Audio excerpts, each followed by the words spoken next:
Hello. Do you enjoy the sound of roaring engines, fast cars, drama on and off the track or in between events? If so, Formula One might be for you. Might actually be the thing exactly what you've been searching for. Formula One has been the pinnacle of racing for decades now and continues to improve throughout the years. Today, we'll be going over the history of Formula One, current events in Formula One, as well as the future of Formula One. So, a brief history. In 1946, the FIA, which is the governing body of Formula One, was formed. From that point, they started formulating their own scheduling, point systems, car regulations, everything like that, in preparation for having the first major racing league internationally. Finally, in 1950, they decided on all their rules and regulations and had a six-race schedule.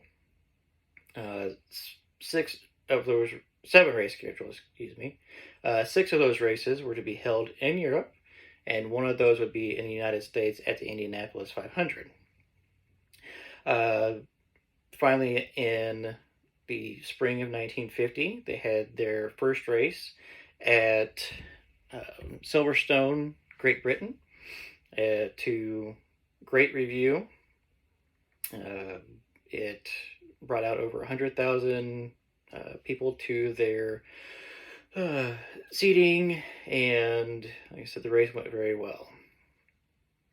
Throughout the years, different rules and regulations have come up, both to make the field a little more even and try to enhance safety. The biggest safety pushes came after 1993 when one of their most famous drivers, Ayrton Senna, was killed in a freak accident, but that really made a big push for safety in Formula One.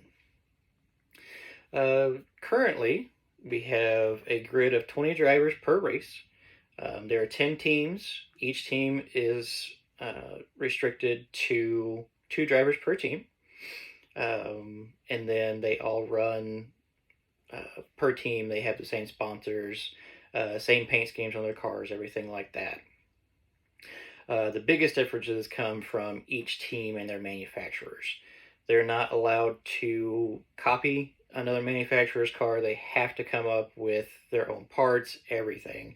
The only thing that can be sourced out are engines. And there are only four manufacturers of engines, so each team kind of takes their pick of which one they get. Now, these days, they do have one very successful driver, Lewis Hamilton. He is pretty well knocking down all of the records. He's got most race wins, most podiums. This year, if he wins the championship, he'll have the most championships won by a single driver. I mean, he's just one of the greatest of all time.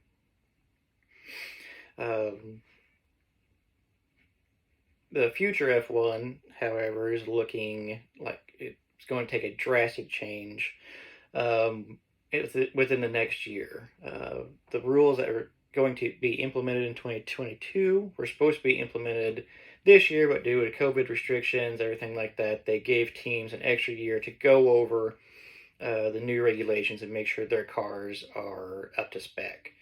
This is probably the most drastic overhaul F1 has had to their regulations since the beginning. They've come up with a completely new manufacturing style of the car, limiting both front wings and rear wings with aerodynamics, just trying to make stuff a little more competitive. They've introduced a huge price cap, which is at $75 million, which sounds like a lot to us, but in terms of what they're spending currently, some teams that's a dime in the bucket for them. I think Mercedes is spending over $200,000 to $300,000 a year just on car research and development. They're also moving toward a zero emissions, a zero carbon footprint scheme. So they're really cracking down on engines and fuel efficiency, as well as what the teams can do at their factories. So, in response to this, teams have built all new factories, um, like I said, overhauling their research and development greatly. But the goal of this, again, is just to make racing more competitive. Recent years has gotten kind of one sided, very, very money driven. Basically, whoever spends the most wins the most. So, they've put the price cap to make smaller teams more competitive. And like I said, with the goal of a zero carbon footprint by 2030 is their goal, um, then their engines are really really big play into that. That's all I've got for Formula One. Hopefully, I've turned you on to it.